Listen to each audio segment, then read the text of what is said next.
I will always remember the heartfelt conversation I had with my father when I announced my engagement. He pulled me aside, concern etched on his face, and asked if I was truly sure about marrying Stephen. While he acknowledged my love for him, he expressed doubts about whether Stephen was truly the right match for me. Confused, I pressed for an explanation. My father shared that although Stephen was kind and respectful, he sensed something unsettling about him and his mother, a feeling he couldn't quite articulate, attributing it to a father's intuition.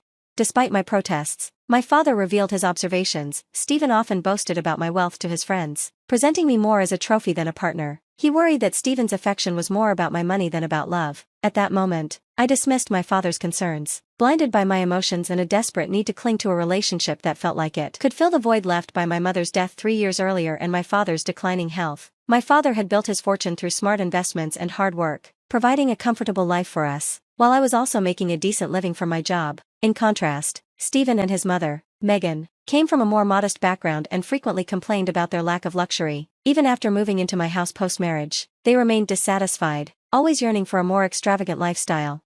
Looking back, I see that my father may have perceived things I was unable to see at the time. I was a young woman in love, desperate to hold on to something that offered me a reason to keep going amid my grief and loneliness. While Stephen and Megan became my new family, they were not the refuge I had hoped they would be. I vividly recall a moment when Stephen and Megan criticized my small townhouse in comparison to my father's mansion. "It's such a shame," they lamented, "that with your dad living in such a grand place, you ended up with this tiny house." I tried to explain that despite my father's wealth, I was merely an office worker with a modest income, and buying this house was only possible with my dad's assistance for the down payment.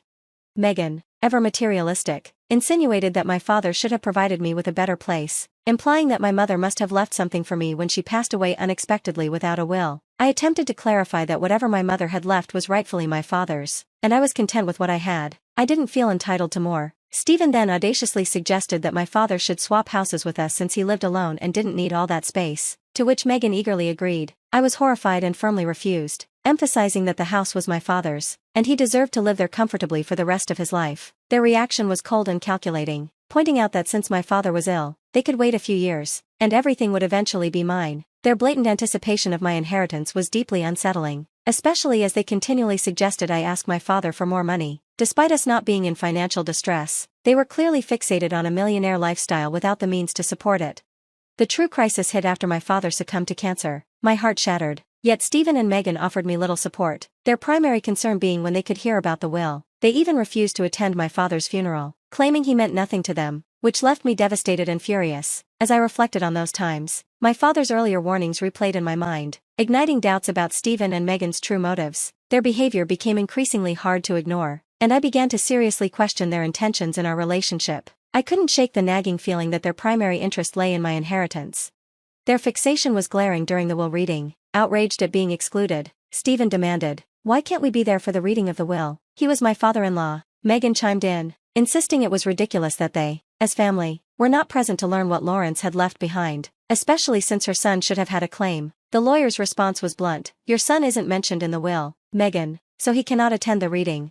I confronted them about their obsession with the inheritance, especially given their absence from the funeral. It felt as though my father was only considered family when money was involved. Their behavior escalated after the will reading. When I returned home, they bombarded me with questions. Even in my grief, they offered no comfort or sympathy, only inquiries about the details of the inheritance. "So, how much did you inherit from your parents? They must have left you a fortune, right?" Megan asked eagerly. To quell their speculation, I replied, "Actually, I didn't receive anything. My parents' wealth wasn't left to me."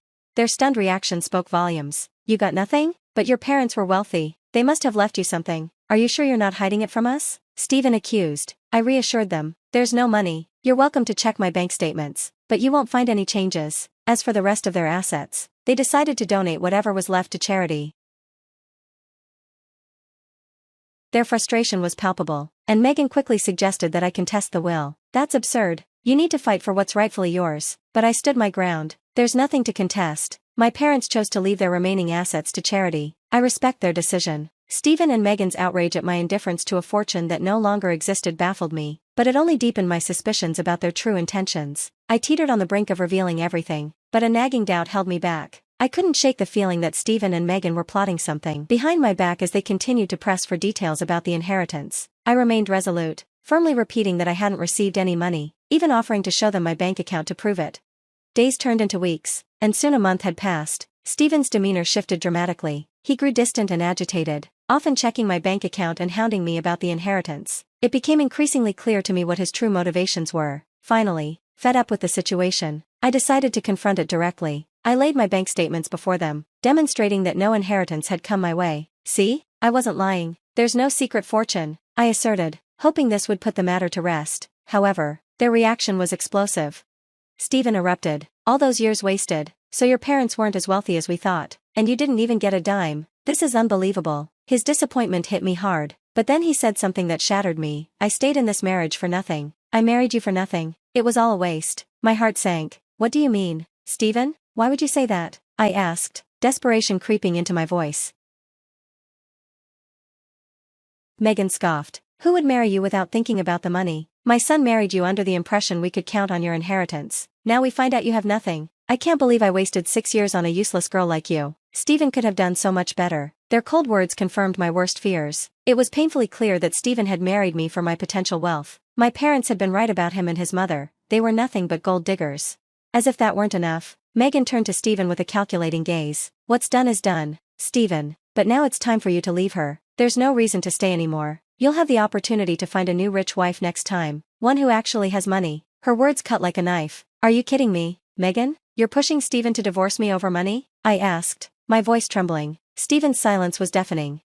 In that moment, everything fell into place. The facade had shattered, exposing the harsh reality of their intentions. Heartbroken, I realized I had to muster the strength to move on from this betrayal. Stephen's next words were chillingly pragmatic. I married you because I thought it would secure a comfortable life for me and my mom. We've always struggled. I didn't go to college and have no real means to earn much. I thought marrying you would change that, assuming your parents would leave you a substantial inheritance that you would share with us. His blunt confession that he had feigned love for financial security stunned me. He continued, it was the only way I thought I could give my mom the life she deserved. But now, seeing that there's no inheritance, it seems my efforts were pointless.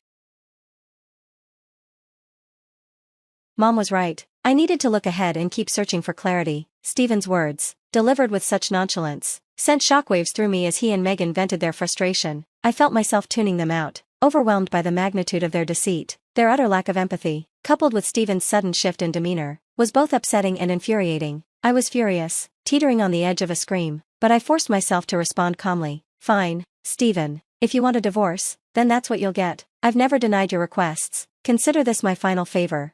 Megan, always the provocateur, chimed in. Don't think this means you can take alimony from my son. We'll fight you tooth and nail to make sure you see not a cent.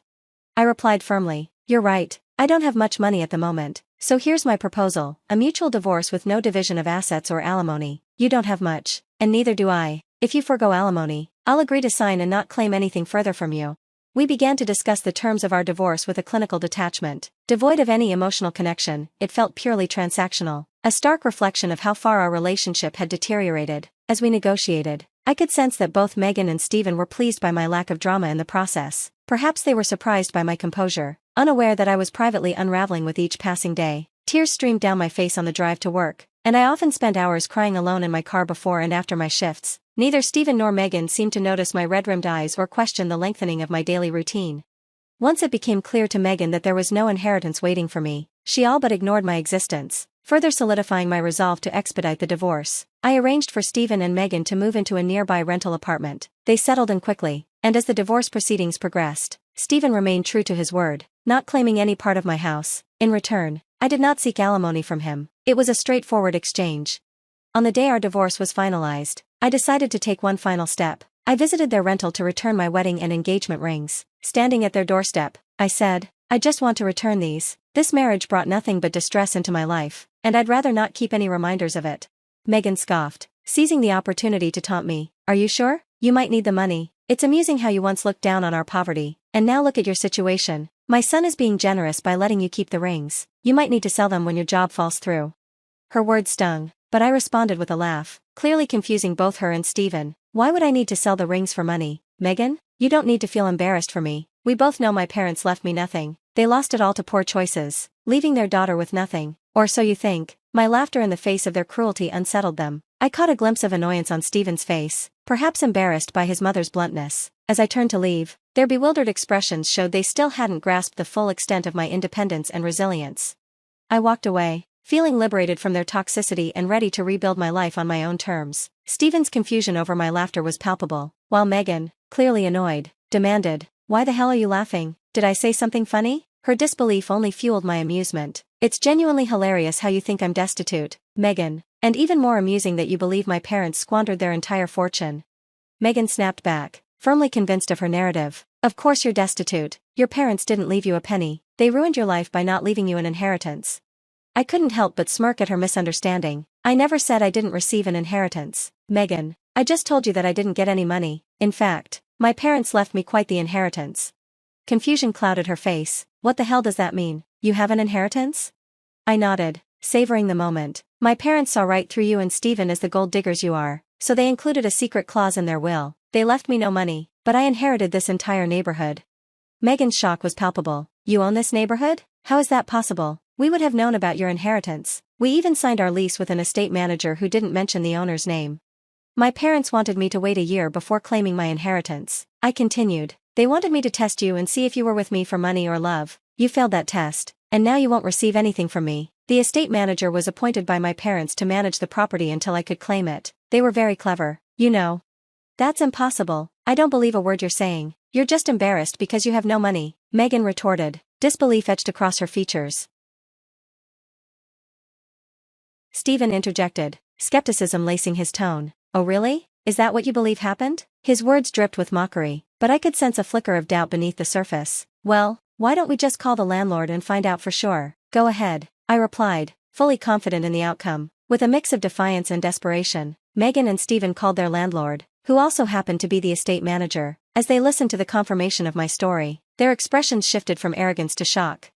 After they hung up, their faces betrayed a tumult of anger and panic. "You lied to us," Megan accused, her voice quivering with disbelief. "You tricked us into thinking you had nothing." Standing before them, I felt a strange blend of vindication and sorrow. Their obsession with wealth had blinded them to the importance of authentic relationships, and now they were facing the repercussions of their greed and deception. Stephen and Megan stood speechless, grappling with the reality that I now owned the entire housing community. "You've kept all this wealth to yourself. You tricked Stephen into divorcing you and ensured he wouldn't get anything." Megan's voice was laced with desperation and betrayal. I couldn't help but laugh at their attempt to flip the narrative. "It's quite ironic for you to call me the trickster," I replied, relishing the absurdity of the situation. "Stephen, you married me under false pretenses, claiming love where there was none, and Megan, you coached him into this mess, pushing for the divorce, thinking you'd escape unscathed. If anyone is the scammer here, it's you two."